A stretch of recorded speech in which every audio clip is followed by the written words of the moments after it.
Bonjour, Gilles ici pour Ciné Techno et je vous parle du coffret 13 cauchemars de la Hammer, les films réalisés par Terence Fisher, John Gilling, Don Sharp, Peter Graham Scott, Freddie Francis, Peter Sasdy, John Ho et Robert Young sont distribués par Elephant Film et mettent en vedette Peter Cushing, Yvonne Muller et Oliver Reed, sortis en magasin le 28 octobre 2025.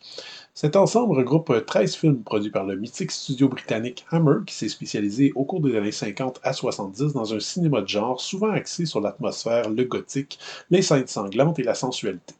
Pour ceux qui ne connaissent pas son nom, la Hammer, c'est un peu tous ces films qui ont renouvelé les codes du cinéma d'épouvante à la sauce britannique, typique des années 50 et 60. Les couleurs chatoyantes, les ambiances lugubres de manoirs et de châteaux hantés, des forêts et des cimetières, les éclats de sang rouge vifs et les actrices au décolleté généreux.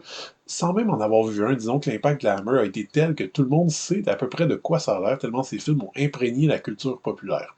Elephant Film réédite un coffret, paru initialement avec un livret absent cette fois-ci, qui compte 13 films, somme toute assez représentatifs. Je dirais que ce ne sont pas ici nécessairement les films de la Hammer qui ont connu les plus grands succès populaires, donc il faudra chercher ailleurs pour trouver par exemple The Curse of Frankenstein, La Momie, les films de la série Quatermass, ou le Dracula original avec Christopher Lee.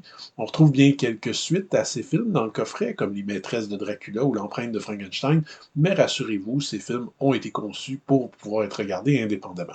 Ceci étant dit, on retrouve tout de même quelques incontournables. La Nuit du Loup-Garou est un des meilleurs films de la production et possiblement un des meilleurs films de loup-garou tout court, avec une ambiance folklorique envoûtante et une performance forte de tout jeune Oliver Reed.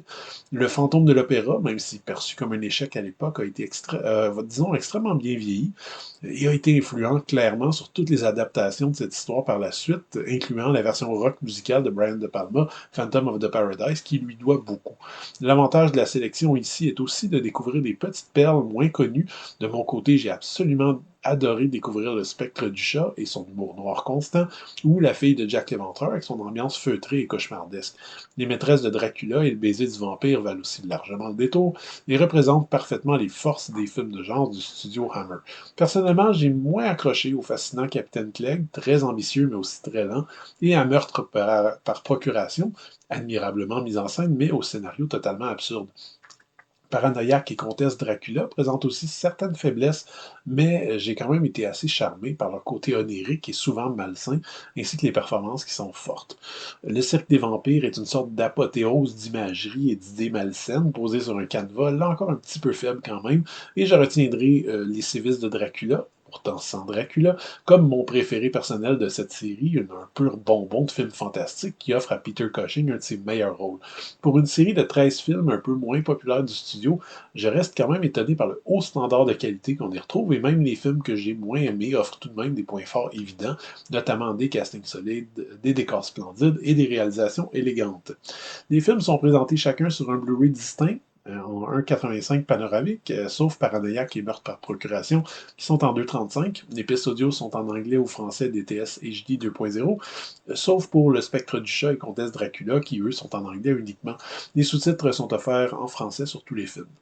En termes de bonus, c'est Les Maîtresses de Dracula qui en comptent le plus. On y retrouve une entrevue avec l'actrice Yvonne Muller et une analyse de l'œuvre de Terence Fisher, présentée par la même actrice. En plus de ceci, tous les films incluent la même featurette sur l'histoire des studios Hammer, intitulée La Petite Boutique des Horreurs, ainsi qu'une galerie photo et des bandes annonces. Les 9 premiers films comptent chacun sur une présentation assez fascinante de Nicolas Stanzik, et les 4 derniers films, dont Comtesse Dracula, La Fille de Jack l'Éventreur, Les Sévices de Dracula et Le Cirque des Vampires, comptent de leur côté sur une présentation d'Alain Schlockhoff. J'ai pris un très très grand plaisir à découvrir les films de cette collection qui a été éditée donc en France et qui peut être accessible par importation ici sur notre territoire et qui sont chacun accompagnés d'une présentation qui permettent de vraiment mieux comprendre la place de chacun de ces films dans la filmographie de la Hammer. Pour ceux qui aiment les films d'horreur à l'ancienne, évidemment, c'est un véritable coffre au trésor dans lesquels des noms aussi célèbres que Terence Fisher, Freddie Francis, Peter Cushing ou Oliver Reed montrent toute l'ampleur de leur talent. On pourra reprocher le choix des titres et l'absence donc d'œuvres majeures, mais sur une filmographie de plus de 150 films, j'imagine qu'il fallait quand même faire des choix de toute façon. Je le recommande sans hésitation. C'était Gilles, merci, bon visionnement.